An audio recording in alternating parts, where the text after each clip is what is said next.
La época de oro es un periodo en la historia del cine mexicano, convirtiéndose en el centro de las películas comerciales de Latinoamérica y habla hispana.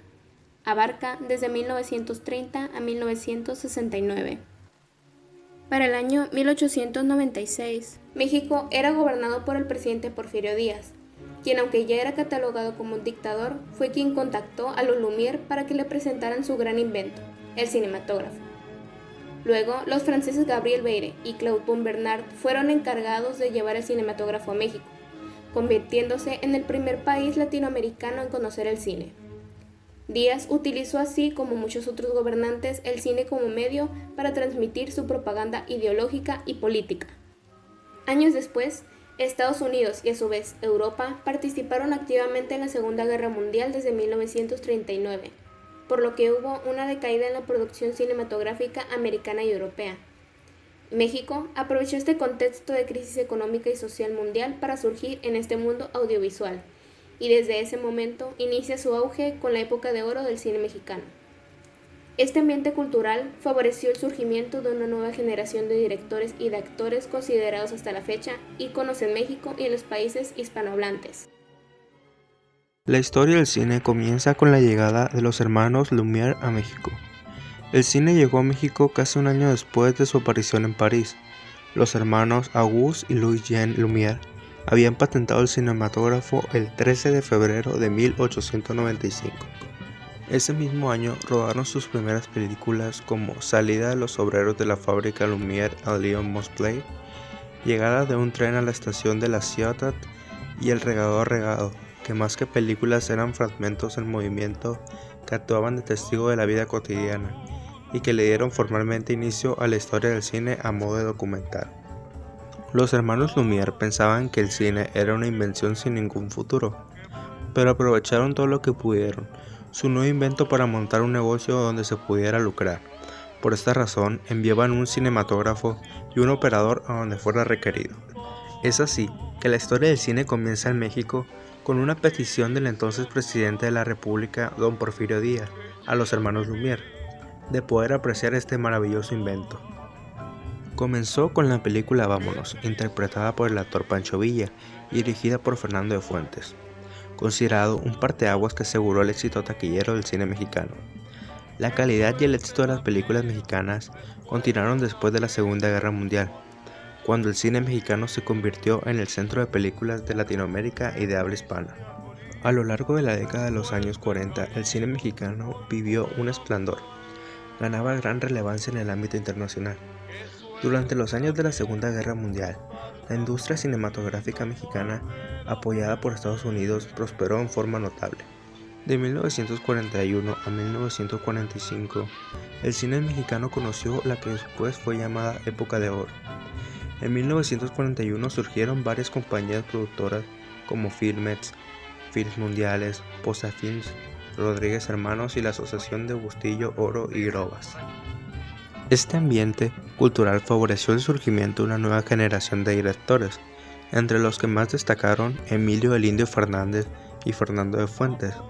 Los actores de esa época son hasta la fecha clásicos del cine mexicano. En 1946, en el marco de la primera edición del Festival de Cannes, donde el cine mexicano participó y obtuvo la Palma de Oro con la película María Candelaria en 1946, bajo la dirección de Emilio Fernández y con la fotografía a cargo de Gabriel Figueroa. Además, ese mismo año fue fundada la Academia Mexicana de Artes y Ciencias Cinematográficas AMAC, que a su vez creó el Premio Ariel con el propósito de reconocer los méritos de la cinematografía mexicana. La primera ceremonia de premiación se llevó a cabo el 15 de mayo de 1947. Porfirio Díaz era el presidente de México, amaba la tecnología y la cultura francesa, tanto que la imitaba en todo lo que se le ocurría. Justamente por eso, México fue el primer país del continente americano en contar con el cinematógrafo inventado en Francia. El tiempo del cine mexicano llegó al inicio de los años 40, justo cuando el resto del mundo se estremecía a causa de la guerra.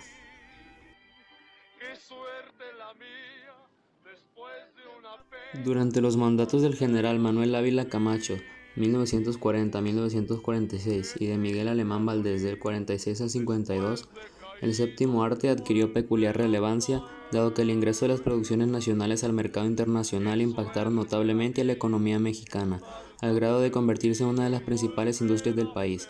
Por este motivo, el 1 de abril de 1941 surgió el Departamento de Supervisión Cinematográfica, organismo encargado de evaluar y autorizar la exhibición de las películas comerciales en todo el país. Además, un año después, gestionó un acuerdo para sustentar 4 vías de apoyo a la cinematografía nacional: proporcionar apoyo financiero para la producción, facilitar el uso de maquinaria y tecnología, llamar la formación de una comunidad de expertos y técnicos para elaborar la realización y finalmente, lograr la distribución mundial de los filmes nacionales. El comienzo de los años 40 también fue inaugurado por películas de comedia memorables, donde destacó la participación de Mario Moreno y su personaje Cantinflas, además de Germán Valdés, Tintán, dos de las figuras más representativas del género en México y el mundo. Al inicio de la década se estrenó Ahí está el detalle, de Juan Bustillo, primera película en la que Mario Moreno usó el nombre de Cantinflas e interpretó al personaje El Pelado. Desde otro ángulo, los relatos que tuvieron como escenario las calles de las ciudades y de la capital también se colocaron como grandes éxitos en el cine mexicano. Taquilleras de esa época destacan Ay, qué tiempo, señor Don Simón, de Julio Bracho, con la participación de la actriz Mapi Cortés, Joaquín Pardavé y Arturo de Córdoba. Cuando los hijos se van, de Juan Bustillo Oro, ofreció un relato protagonizado por Sara García y Joaquín Pardavé, en el que Raimundo se ve afectado por las calumnias de su hermano José al ser acusado injustamente de robo, hecho que genera el repudio de su padre y más tarde de su novia. Sin embargo, la única que no pierde la fe en él es su madre, doña Lupita.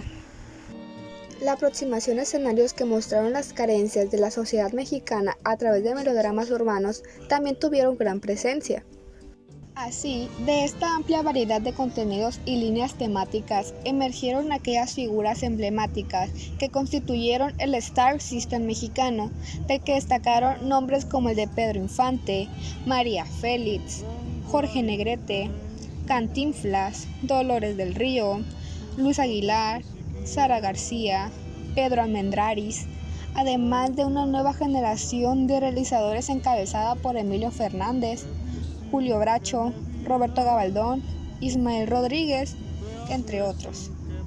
También destaca el cinefotógrafo Gabriel Figueroa, quien contribuyó a la conformación de una estética visual de la mexicanidad. Todos contribuyeron a que el cine mexicano se consolidara como una industria sustentable, con la capacidad de generar ganancias para reinvertir en producción, difusión y exhibición. Algunos clásicos de la época de oro son Flor Silvestre, 1943, de Emilio Fernández. Allá en el Rancho Grande, 1936, de Fernando de Fuentes. Águila o Sol, 1937, de Arcadi Beutler. La mujer de nadie, 1937, de Adela Sequeiro. Cada historia fue contada con elementos narrativos de comedia, en especial de parodia.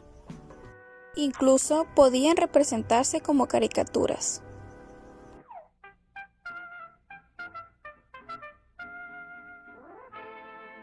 Otros géneros predominantes fueron los dramas familiares, las tragicomedias y los musicales al estilo rancheras. A la arena del Palenque traigo un gallo retador, y hoy se siente mal.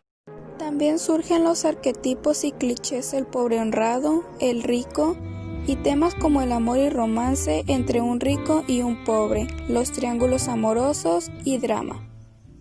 Es así como la industria mexicana fue una referencia para el resto de Latinoamérica.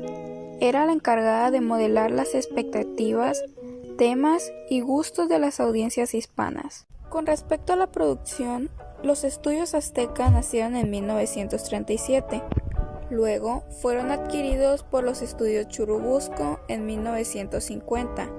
Estos son considerados los primeros estudios del cine al estilo norteamericano. La fundación de estos estudios tuvo la participación del cineasta Miguel Moraita, uno de los grandes precursores del cine mexicano de esta época, quien al igual que Buñuel, emigró de España al estallar la Guerra Civil Española. Hoy en día, los estudios Churubusco forman parte del patrimonio del Consejo Nacional para la Cultura y las Artes, CONACULTA.